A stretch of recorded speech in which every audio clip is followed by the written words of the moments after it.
I had a feisty thoroughbred, and he had been abused. However, he and I had a great relationship, and so we were jumpers, and we would go into a ring and jump high and jump fast, and we both thrived. And he took care of me, and I took care of him. However, and this is interesting, the financial markets were in disarray at the time. This is 2009. 2008, and my horse, we were jumping and something spooked him in the adjacent field.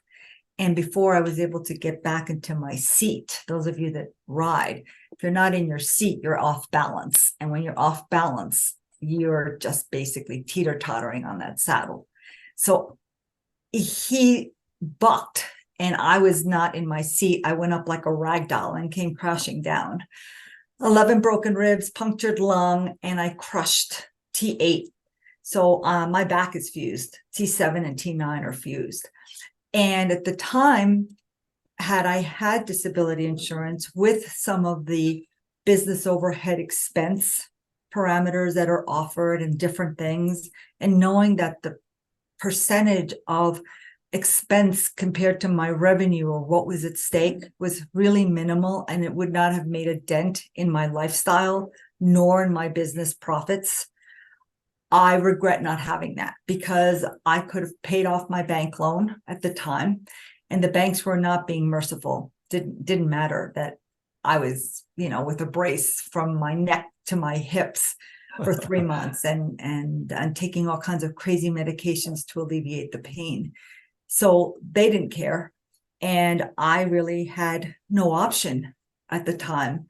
And I certainly wasn't going to leave my employees and my clients, my vendors in a lurch. And so I basically ended up selling my business to be able to make sure that everybody was made whole.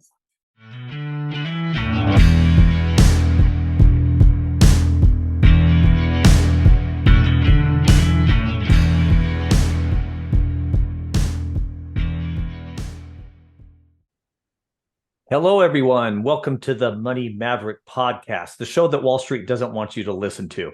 I'm Tim Turley, the host for today's episode. We're coming to you live from the Money Maverick studio in Salt Lake City, Utah. We are so excited for our Maverick guest, our guest Maverick of the week. Maria is an amazing human being. I have the privilege to get to know her in the last 9 to 12 months or so, and I think you're going to love her story and the pearls of wisdom that come from her. And we're going to get into her background a little bit before we ask Maria some questions. What's really great about her is she has such a diverse background. She was born in Colombia, raised in New York City. She now lives in the Evergreen area of Colorado. And I love what she proclaims. Maria's proclamation is that she has an urban mind, but a mountain soul. You can't go wrong with that. Maria started at Brown University back east, and then she finished her studies in psychology in Bogota, Colombia, where she was born. So she spent some more time back there. Obviously, the Colombian influence and birth and studies there makes her fluent in Spanish. She worked as a translator throughout her schooling and became a business development executive, where she then came back to the States and got her MBA at the Wharton School of Business in Pennsylvania. And so with her MBA in hand, she joined the ranks of Wall Street at Chase Securities. She ended up managing a $1.2 billion with a B portfolio. And she also worked in the risk management division in London for 6 months. So that's just awesome. Interesting enough, Maria left the street to start her own business. She started a women's golf apparel and business. She created 4 brands during her 18 years at the helm of that manufacturing company. Unfortunately, she had a severe horseback riding accident, which she's going to tell you a little bit about today. So she had no choice but to sell her business to a competitor in 2010. and two of those brands still remain prominent today. So that was a very successful venture of hers. She also joined another company of that was a growing women's golf apparel. And she worked on, if you're a golfer, you'll recognize these names: Callaway, PGA Tour, Grand Slam, and other labels. And then back in 2017, not too far ago, a while ago, 6 years ago or so, she moved to the Rocky Mountain High, Colorado Evergreen area to work with a private company in the specialty t-shirt business, and did a lot of great things there. What she's doing now is Maria, what she was looking for was more purposeful work. And so recently she shifted her direction to consulting with all of her background and experience and expertise. And what she does now is she focuses on helping small business owners grow their companies. She was introduced to the CEO of Unique Advantage recently, and one of her roles right now is as a principles-based advisor, which we talk about all the time on the Money Maverick show. And so we're so excited to have her here. She, on the personal side, she's an adventure junkie. She served on the board of the American Hiking Society for 6 years. And again, for those of you that are hikers, you'll get this one. She completed her 20th 14er last year, which is unbelievable. I haven't even done one. And Maria loves to ski, hike, trail run, and bike on those beautiful mountain roads up there. She also loves visiting her daughters and traveling with her husband. So that is quite an amazing background of Maria Betancourt. And Maria, we'd love to welcome you to the show, and glad to have you on here and hear your story. So again, welcome to the Money Maverick podcast. Thanks, Tim. I love being on your podcast. I am a fellow Maverick, and I think that that's what's so compelling about what you bring to the Maverick community. It's listen to your own voice and do it your way. So it's great that you're offering this venue to help all other fellow Mavericks on their way. That's awesome. Yeah, well, you have a much better voice than I do, but I just like to have way smarter people than I am on the show, and you definitely fit that bill. So Maria, tell us your story. I mean, we referenced it in your introduction. Tell us your background and some key moments in your career and even your childhood. What did you learn about money growing up? And did you change course in terms of your mindset about money as you grew older and became a business owner and portfolio manager? How did your perspective on money change over the years? But just tell us your story. It's fascinating. Well, I think you've done a great job, Tim, at sharing with the audience kind of just the timeline of what I've done and where I've been, and to just add a little flavor to that. I'm the child of two immigrants, and I was actually born in Bogota and lived here. So my parents were just hard workers, and they were both entrepreneurs. And I think my entrepreneurial spirit came from them. And the one thing that they always taught us was about saving. However, being immigrants, they didn't quite understand some of the other complex financial instruments that were out there. And so I never got that holistic view that I have now. I ended up going into finance because I think it was intriguing for me at the time. I had my degree in industrial psychology when I lived in Colombia, and then realized that the way to make money was through business, not really, counseling, which wasn't my love. I love to create. I love to grow businesses. And so that's, I think, one of the things that propelled me to have my own business. And but unfortunately, I didn't know what I know today. And I think that's what I found so compelling when I met Kyle Christensen, who is the founder of Unique Advantage and also the author of a book that really was a pivotal point in my life, principle-based planning. And yeah, my parents got the first principle, which was saving. But then the other principles in terms of protection and, the other things that he talks about in his book in terms of liquidity, velocity of money, and all of those good things, we didn't really learn about. We learned about business. We learned about strategy. We learned about tactics. But the way to grow and really maintain wealth is to understand how the system works. And that's where I feel that I didn't have then what I know now. And that's really a driving force. When you talked about me, my search for more purposeful endeavors, that's what really came to mind, is how can I impart the hard-learned lessons and be able to help other people while still, making a living from it. But it's less about the transaction and more about the relationship, more about, at the end of the day, how have I made a positive impact in someone's life? Wow, that's amazing. So you said something just then that triggered a thought. We're mavericks, right? We're money mavericks, and that means we tell the truth and we don't follow the herd. The herd mentality with financial planning and talking about money hasn't worked, right? So why do you think so many traditional financial people, from either the financial institutions or advisors or planners? I mean, I would imagine most of these people are really good people and nice people and trying to do their best, like you and I have in the past.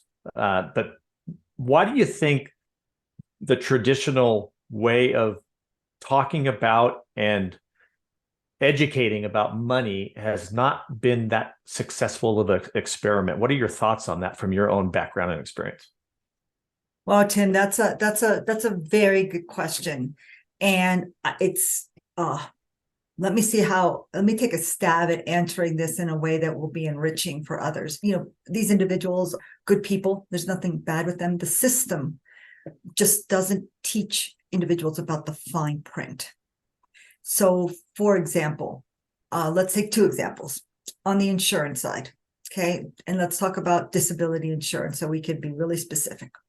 Most of the people that sell disability insurance may not have the comprehensive overview to speak to someone like me when I was in my mid-40s, business owner, strong, healthy, and say, hey, let me share with you how this might affect your life. Let me share with you what the benefits are. Let me share with you easily the cost implication and what you're really giving up or what you're really spending, the return on investment, let's say, because that's how I looked at things. They're very transactional. And so I didn't have that advice. And it wasn't that they didn't care to share it. It's just they didn't know how, I think, to be convincing to me so that I would have bought that insurance. On the financial investing side, the accumulation theory is, that, and for the audience, accumulation theory just means that, financial planners and the institutions that employ them will say, hey, we can help you manage your money. And we can do it better than you can. And guess what? All you have to do is just fill out this direct deposit and it'll automatically come to us. And they have these great charts that their marketing department has put together. And so for someone that has a busy lifestyle, young kids, maybe a 2-income household, the idea of somebody helping them with their finances is very compelling. And so there's no teaching involved. And so you just kind of go with the flow. I did that. I had universal life. Oh, I wouldn't sell universal life to my worst enemy today. But I didn't know any better until the fine print. And nobody tells you the fine print because these individuals are looking to make a sale. right? They've got families to feed. They've got their own careers to think about. So buyer beware. And if you don't know where to look in a, document this thick, well, then, sorry, you should have read the fine print. Or I thought I told you. And 10 years back, who's going to remember that? So I think that, in simple terms, a lot of the people out there that are selling some of these instruments are not prepared to really educate. And on the other side, if you as a buyer don't have the right questions to ask because you don't know, you don't have that level of financial literacy, then you don't ask the right questions. And I think that's where the work that I do, inspired obviously by Kyle and his parameters about principle-based planning, is that it is about education. Is, what's your why? Why are you going to buy this instrument? What is it going to do for you? What are the pros and cons of having this? Then you buy with an intelligent mindset. And that's what we do at Unique Advantage that I find so interesting, because most of the people that I work with and our best clients are really mavericks. They're the ones that don't want to just be a lemming and fall off the cliff with all the other lemmings. They suspect something may not be quite right, but they don't know exactly what it is. And they're interested enough to say, wow, tell me more. And that's really exciting, because people can still buy these instruments. I'm not saying don't buy them. I'm just saying, if you do, you need to understand what the parameters are. Yeah, I like what you just said. When true principles of money are taught to people in the correct way, all of a sudden, at least the ones that are open-minded and willing to learn, they'll have these light bulbs go off and these epiphanies going, yeah, that makes a lot of sense to me. In other words, they've known it all along. It just hasn't been presented to them in a logical, organized fashion about what the rules of financial institutions are and what questions to ask. So when you teach them those principles, it's not like they hadn't heard them before, but it was never presented that way, maybe. Is that a fair statement? Oh, yeah, absolutely. And we bring it down to earth with questions like, why would people want to do that? Or what could potentially be the limitations of something like this? Or what could possibly go awry with this other option? And so when the process becomes engaging and you have a conversation with people about financial literacy, about these principles, it's a lot easier, one, to retain, and two, the process is a lot more human and accessible. That's the word I was looking for, accessible. When you're given all these charts and these numbers and somebody talking so fast that you can barely keep up with them, it becomes really hard to understand the whys, and you're almost afraid to ask questions. So what I love about the way that we work at Unique Advantage is that we create a venue for people to be very honest about where they're coming from. And there's no right or wrong, and everybody's why is different. So there's no formula per se. And so that's what becomes really fun on my end as an advisor, is to really unpack everyone's unique puzzle and help them solve it. And so that's, I think, what's really exciting about it. But it's an educational process, and it requires a little bit more effort than to just blindly and automatically send your money off to someone without really knowing where it's going, who's managing it, what's the name of the fund. Oh, it's my 401k. Well, where do you have that invested? Oh, I don't know. They just had me pick from 3 different, risk levels, and then they just took care of the rest. Why is that, Maria? Why is that? Why do people consciously or subconsciously choose to be lazy investors? Why are the masses doing that? Who's training the advisors when they talk to these people, either out there, the group benefit meeting at the employers when, in their first 90 days or whatever? I mean, why Why is that a phenomenon? Which is one of the reasons why we started the podcast, was maybe to expose the phenomenon of following the herd and why that's maybe dangerous. But why do you think that? Why do you think people invest that way, lazily, and who's training the advisors? Well, Tim, you just have some amazing questions, and I'm going to do my best. So this is a personal philosophy of mine, but I think it's a three-part answer to your question. I would say first and foremost, most of these benefits that are provided to employees come through the HR department. Okay, and the HR department, really, they're not equipped to be able to answer these questions. So they always turn the employee to the advisor.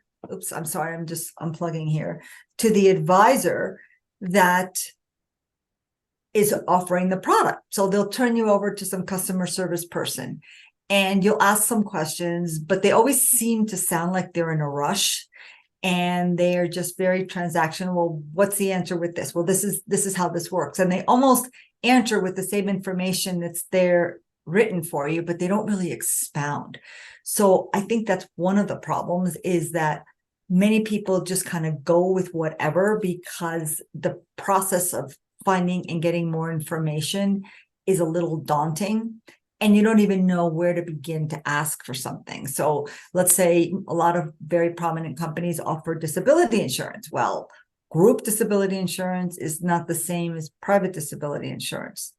And the devil's in the details. Well, no one's going to tell you that your disability insurance with work is limited and to what degree it's limited, right? And so you only find that out when you're in a hospital somewhere and you really need to rely on that. Yeah. So that brings up another question.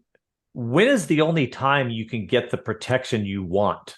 Not what you need. When you don't need it. When you don't need it. When you don't need it, when you've got a clear head and you can think about it and you can think about the options and you can think about different scenarios, because somebody on the other end is asking you the right questions. Right. So if you get into an auto accident and get hurt, who else knows you're hurt? What entity knows that you want more insurance after the car accident? Who else knows that besides yourself? Well, probably your car insurance. Yeah, exactly. And are they going to give you the maximum protection after you get into the car accident? No, absolutely not. Or God forbid you hurt somebody else and you don't have any liability protection. A liability insurance. That's it. That's a whole other cup of tea. And then the other, going back to your question, so one is just that the vehicles where these products are offered don't always provide the best information, right? Or the most accessible information. The other reason I think that people don't do it is because they are afraid.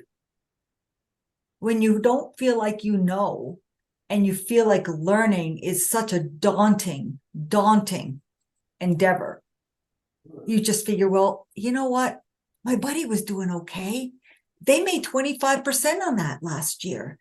Most people don't look at the statistics and realize that, yesterday's returns will not be tomorrow's returns. And if you look at the average return in the stock market over since 1972, when they started tracking this, it's 4%, maybe 5%, but not more than that. So what people are quoting as 10 and 12% is an anomaly. And this happened with crypto. People got into crypto because it was high, and everybody at the coffee, machine at the office, were saying, oh my God, my crypto's up and it's doing great. And people jumped in, not knowing. And that's what happens. So I think it's the fact that we don't trust our own instinct, and we think that it's going to be very daunting to learn. And the third reason why this happens is because the marketing on Wall Street is very, very astute. Doesn't mean that it's totally accurate, but it's astute, right? So they'll say, okay, put your money into a 401k savings plan, or put your money into a 529 plan for your kids. Savings plan. All of those plans, as you know, are tied to the market. So if the market's doing great, your 401k is doing great. But if the market tanks, guess what tanks with it? Your 401k. Well, wait a minute, though. They call them savings plans, 529 savings plans, 401k savings plans. So how is it possible that they're losing money if they're savings plans? Well, because that's what they call it. Everybody, even myself, knows that saving is important. It's one of those things, like we all know that we need to brush our teeth every day, right? Yeah. And we need to bathe. That's just kind of a given for everybody. Everybody knows they need to save. And so by calling it a savings plan, immediately you've got buy-in from people. But it's not a savings plan, because look up in the dictionary what savings means, right? Savings means it's something that's secure, it's protected. Well, nothing's secure and protected in in anything. Forget the name of the product, 401k, 529, mutual fund. Nothing is safe in the stock market. You're 100% exposed. It could, yeah. Wow, So that is was it a savings, nugget. or is it Yeah. kind of that cartoon where you've got your fingers crossed and you're closing your eyes and you're just hoping that the harder you squeeze, the better it gets? Yeah, exactly. That's And called gambling. and now you and I can, both being involved with large financial institutions in the past, you and I can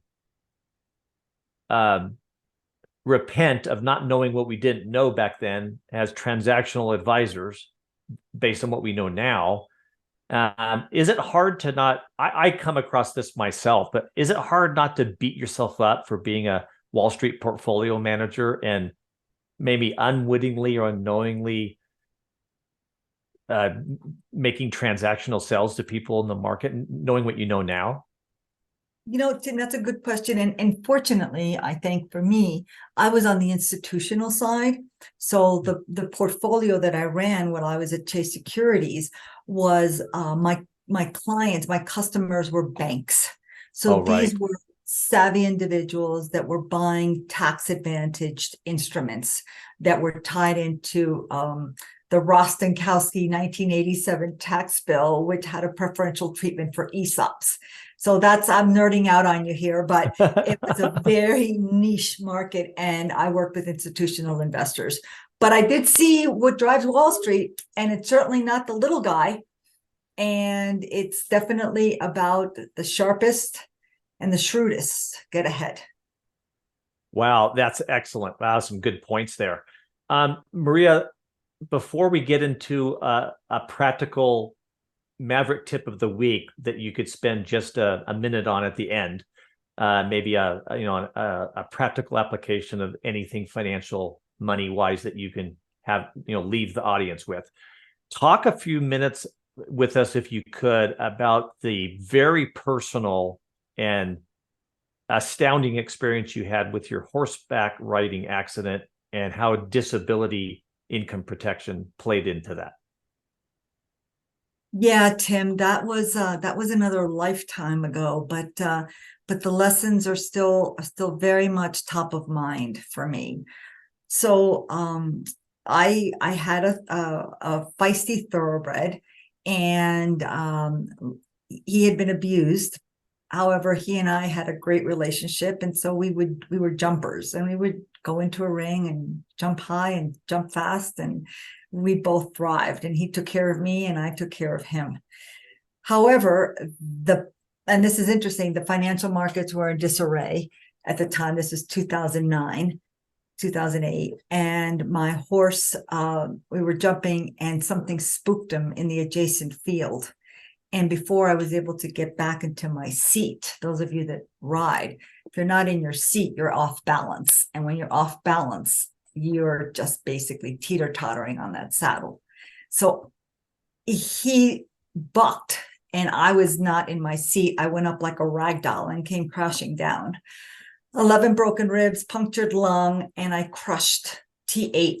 So my back is fused. T7 and T9 are fused. And at the time, had I had disability insurance with some of the business overhead expense parameters that are offered and different things, and knowing that the percentage of expense compared to my revenue or what was at stake was really minimal, and it would not have made a dent in my lifestyle nor in my business profits. I regret not having that, because I could have paid off my bank loan at the time, and the banks were not being merciful. Didn't matter that I was, with a brace from my neck to my hips for 3 months and taking all kinds of crazy medications to alleviate the pain. So they didn't care. And I really had no option at the time. And I certainly wasn't going to leave my employees and my clients, my vendors in a lurch. And so I basically ended up selling my business to be able to make sure that everybody was made whole. So I basically saw 18 years of my life's work, and all the things I created just kind of go out the window. I ended up with a lot of intangible, priceless learnings and teachings and lessons, but I didn't end up with the financial foundation that I had been working so hard to establish over all those years. And it was all because I didn't manage the potential. I didn't manage my liability, right? I didn't know that, God, if I ever got hurt, what could happen? Nor did I understand what, I had no one ever explained that to me and said, hey, let me just give you a quote. Let me show you some numbers, and let me show you how that might work for you. They didn't know, so they couldn't teach me. And therefore I learned the hard way, Tim. I learned the hard way. And that is part of why I'm doing what I'm doing. If I can impart, plant a seed of wisdom in someone that will help them not have to go down the same road I did, well, then I feel like I've lived a good life. Wow, that's pretty powerful. And that's why we're Mavericks, right?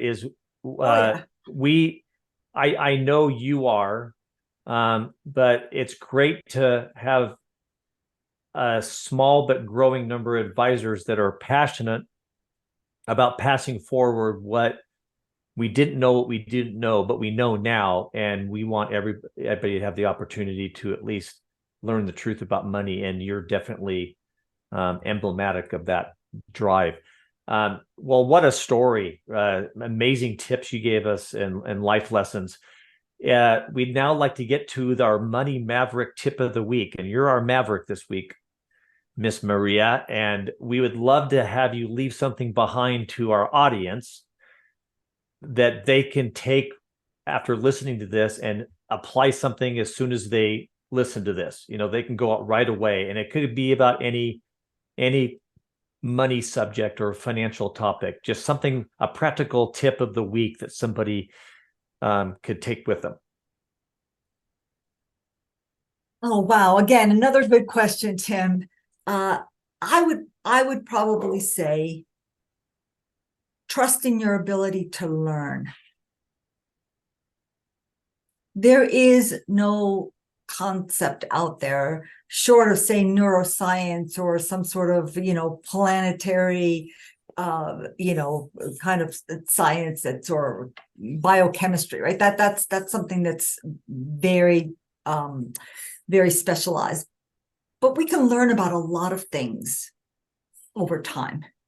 And I would just encourage everyone to pick up a book, one book. It could be Rich Dad, Poor Dad by Kiyosaki, Kyle's book. Read one book.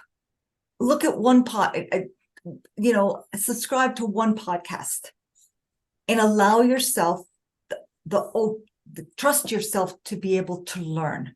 And if you trust yourself, then you feel compelled to just saying, well, let me read this book. Let me see what I learned.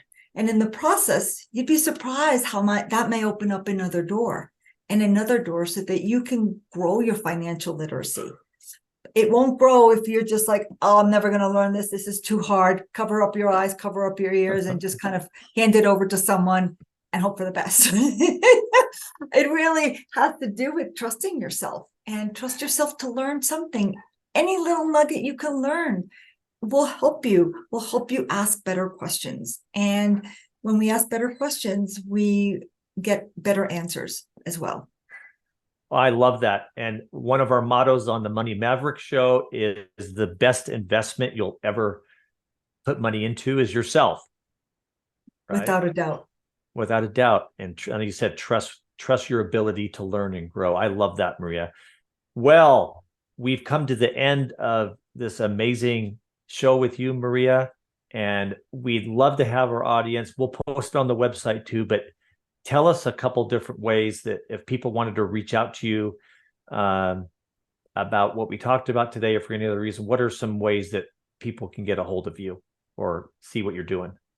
Yeah, so one way is to access my my profile on the Unique Advantage website, which is uniqueadvantage.biz. That's uniqueadvantage.biz. And there you can send me a note. And obviously, you can also reach me via email at maria@uniqueadvantage.biz. So very easy, maria@uniqueadvantage.biz.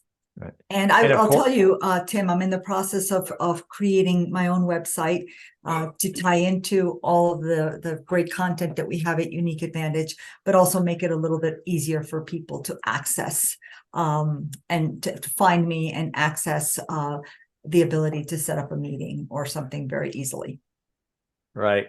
And it doesn't hurt that you are fluent in Spanish. Para la gente allá que habla español, puede hablar con María y ella le puede ayudar, right? Es así, Tim. Hay mucha gente que necesita ayuda y la ayuda en español. Very good. Maria Betancourt, thank you for joining in this week, and we wish you well, and thank you for listening to this week's episode of the Money Maverick podcast. Thank you. Thanks, Tim. Take care.